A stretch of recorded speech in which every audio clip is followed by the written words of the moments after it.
Quando se entra na propriedade da família Sumia, em Uraí, na região metropolitana de Londrina, os vários pés de laranja são a primeira coisa que se vê no campo. Em uma típica manhã de calor no norte do Paraná, aqueles frutos balançavam maduros no pomar, já prontos para a colheita que estava começando. Era meados de novembro. Entre os pés de laranja estavam postas as várias armadilhas adesivas amarelas, que servem para detectar a presença do inseto psilídeo, que é vetor da bactéria causadora do greening dos citros. Hoje, essa é a principal dor de cabeça dos produtores de laranja. A doença atinge as plantas e, como não tem cura, é capaz de arrasar meses de trabalho e gerar grande impacto no bolso do citricultor. Afinal de contas, um pé de laranja começa a dar lucro com cerca de 5 anos. Especialistas, como ouviremos logo mais, alertam que a doença vem se agravando ao longo dos últimos anos.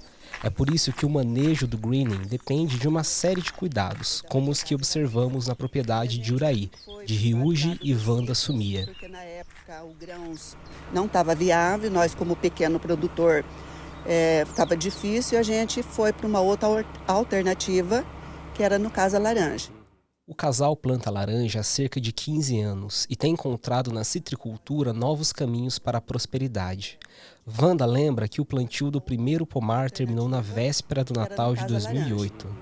E aí com isso a gente teve o primeiro talhão, aí foi dando certo, e hoje a nossa propriedade é 90% com citros.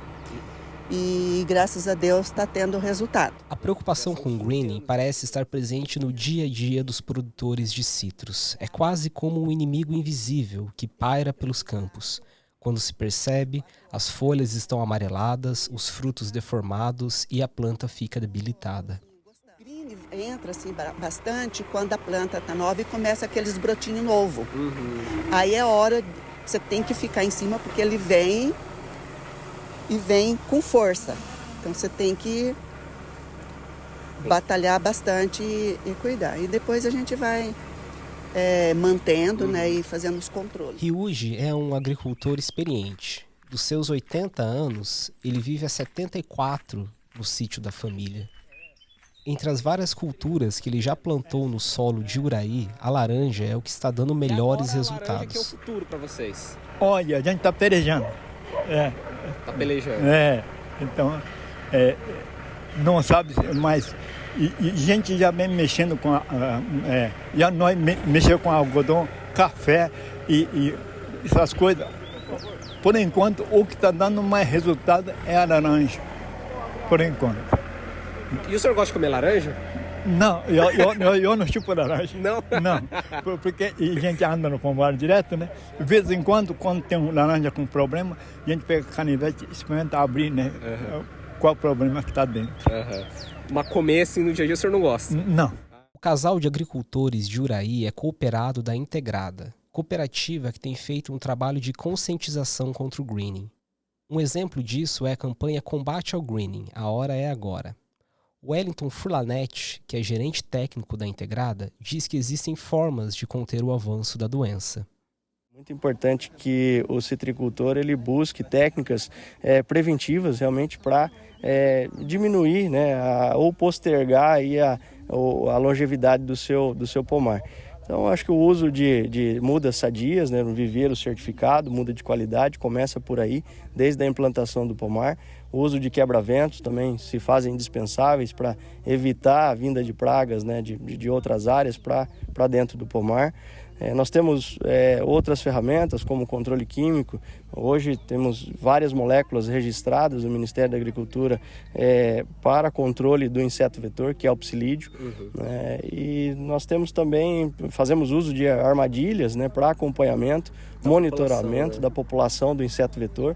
Então é muito importante a gente contar com as diversas alternativas, as diversas técnicas hoje disponíveis e fazer uso delas, realmente acompanhar o pomar de perto porque só assim o produtor consegue ter uma segurança maior, né, uma perenidade maior do seu pomar. Um pomar de citros ele tem uma vida útil em torno de 23 a 25 anos, então não é uma cultura que se estabelece num ano e no outro ano já se reimplanta outra, então realmente é preciso esse acompanhamento frequente, né, para assegurar essa produtividade ao longo dos anos. Uma ferramenta estratégica são as já citadas armadilhas adesivas.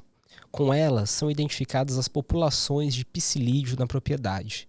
Isso ajuda a conduzir, por exemplo, a aplicação do inseticida.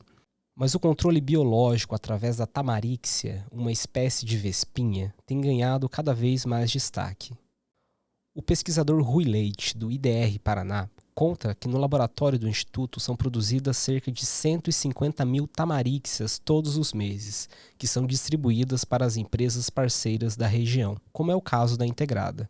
O problema do Green HLB, ele surgiu aqui no Brasil no início de 2004, né, e veio se agravando ao longo dos anos, né?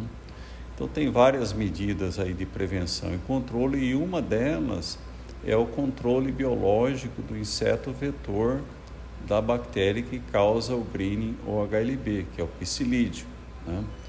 E o controle biológico, uma das medidas do controle biológico é a utilização da Tamaríxia radiata, que é um inseto, é uma vespinha, né? E ela parasita, nós chamamos de parasitoide do psilídeo, né? Então ela parasita as ninfas do psilídeo, né, e impede que haja a reprodução desse psilídeo. Como explica o pesquisador, não é possível produzir um inseto vetor da doença no laboratório. O processo adotado, então, é produzir a murta, e nessa planta é produzido o psilídeo, que por sua vez é utilizado na produção das tamaríxias. Nessas gaiolas aqui é produzido o psilídeo. Aí o psilídeo faz a postura dos ovos, aí desses ovos nascem o que a gente chama de ninfas do psilídeo, né? E nessas ninfas são estágios intermediários entre o ovo até o adulto do psilídeo. E nesses estágios intermediários, a Tamaríxia parasita a ninfa do psilídeo. Ela faz a postura dos ovos, a Tamaríxia, na ninfa. E aí, em vez de sair da ninfa do psilídeo, sair um psilídeo adulto, vai sair a Tamaríxia.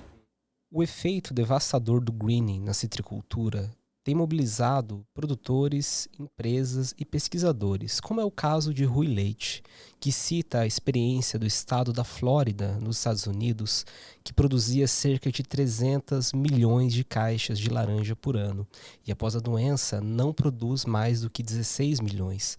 Isso é uma perda da ordem de 95%. O problema é que, no caso do Green, ele exige a adoção bastante rígida das medidas de controle, né? E quais são? Eliminação de plantas doentes, né? O plantio de mudas sadias e o controle efetivo do psilídeo, né? que é o inseto vetor da bactéria que causa o Green. Né? Então, se não forem adotados pelos produtores, né, por todo o setor, de forma rígida essas medidas, a doença vai se desenvolver com certeza. Em dezembro de 2023, a situação do greening no Paraná é tão preocupante que o Estado decretou emergência fitossanitária para combater a doença. Eu sou Douglas Cúspios e você está ouvindo o FolhaCast, o podcast da Folha de Londrina.